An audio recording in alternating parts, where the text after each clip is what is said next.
Ableton Live's audio effects are all honestly fantastic, but pretty much all of them can be improved with one really simple technique. And in today's video, I want to show you what that is. So let's dive right in. First, I want to show you what the problem actually is. And to demonstrate this, we're going to use a reverb. So here I've got this vocal, which sounds like this. Into paradise, you and I. And I want to add some reverb to this vocal. So I've loaded up a reverb audio effect onto this vocal track. And in order to add some reverb to this vocal, I would simply just increase the dry wet control on this reverb, bringing it up from 0 to maybe 50%. Into paradise, you and I. Now this is great and sounds good, but as we're adjusting the dry wet control, we're actually turning down the dry or the unreverbed signal and then turning up the wet or the reverbed signal. And as we do this, we kind of lose a little bit of the intensity of the original dry signal to make way for that wet signal. Now this can be fixed in one of two main different ways. You could use a send and return setup, or like we're going to do now, you could set up a parallel rack. Now if you've watched my video on parallel processing, you'll know what I'm about to do next, but don't click away just yet because there's one step that I'm going to do after everything that helps you get even more control over your effects. So in order to give ourselves an independent dry control and an independent wet control, I'm going to right click on this reverb device title bar here and then click on group. And that's going to group this reverb effect to an audio effect rack. Now I'm going to set this reverb to 100% wet. And if I play this, we now just hear the wet signal.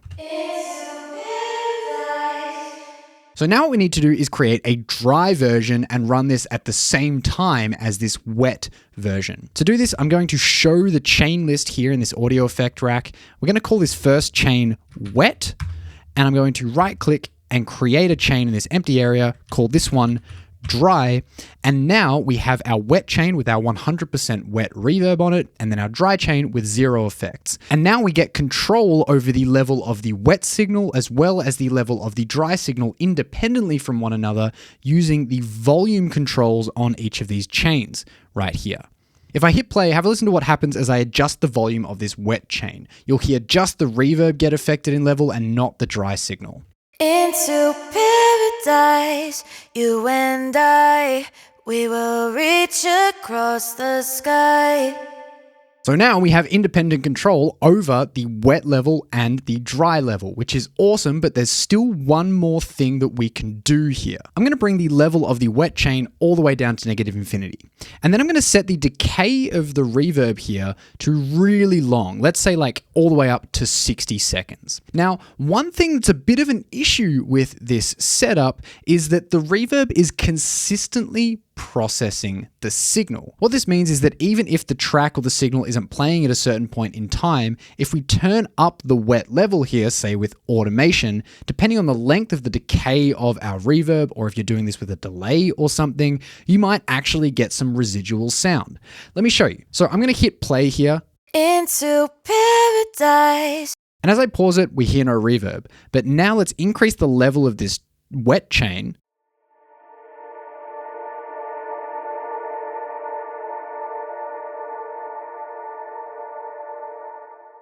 And because that reverb was constantly processing the signal, even though we couldn't hear it, when we turn up the level of that reverb chain, we get to hear the residual effects of that reverb. Now, this can be cool if you want this type of effect, but to get a little bit more control over our reverb or whatever other effect we're using in this scenario, we can actually use a utility device to control the level of the signal being sent into the effect. So I'm going to grab a utility here and add it before the reverb in the wet chain. I'm going to set the wet chain level here back to 0. I'm going to turn the decay on this reverb down to maybe like 5 seconds or so.